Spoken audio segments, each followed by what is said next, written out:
Magandang araw mga ka-Earth. So for today's video ay may sakit ang lola nyo. Umabot ng 38 degrees Celsius ang temperature ko kagabi at bigla-bigla na lang bumababa pagkatapos ko uminom ng gamot. Pabalik-balik lang yung lagnat ko kagabi hanggang ngayon. Kaya napagplanuhan na rin namin bumili ng mga prutas at iba pang pagkain gaya ng sterilized. Daig pa nga naming naghanda para sa New Year. Ayoko pa sana magpa-check up ng mga time na to, kaso nga lang nagkakaroon na ako ng mga rashes na namumula sa katawan ko. Ang kakati nga din nila eh. At ayun nga, nagpa-check up na kami ng jewels ko. Kinuha na ako dyan ng dugo at tinurukan ng antibiotic para daw mabawasan yung pamumula ko. 37.5 yung temperature ko dyan. Blood pressure ko naman is 94/75. Tapos yung pulse ko is 125. Di wow. Bumaba na nga yung kilo ko ng 4 na kilos eh. 42 na lang ako, dati 46. So ayun, yung result ng pagpa-check up natin is suspected dengue and tonsillitis. May nakita din silang bacteria sa aking dugo.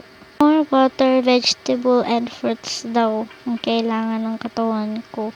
Iwas muna daw ako sa matatamis. So ay pagdating ko sa bahay, nag-try ulit ako mag-take ng temperature ko.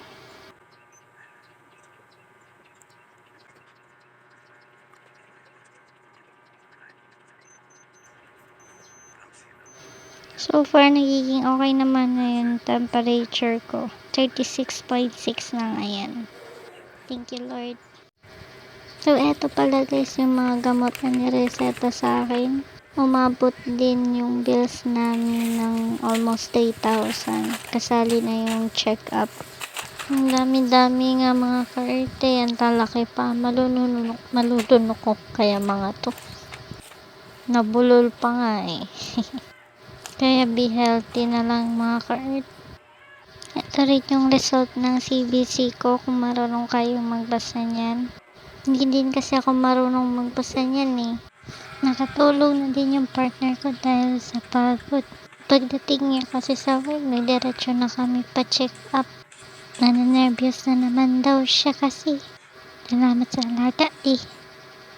So, ayun mga ka-Earth, recommended din pala ni doctor na bumili daw ako ng itlog pugo para daw sa dengue. Mas mabilis din daw kasi yun magpahil. Hanggang dyan na lamang ang video ko mga ka-Earth. Kailangan ko na rin kasi pagpahinga muna to para makapasok na ako ng work tomorrow. Dami ko pa man din ng pending. Pray for my fast recovery mga ka-Earth. Bye-bye. See you in my next video.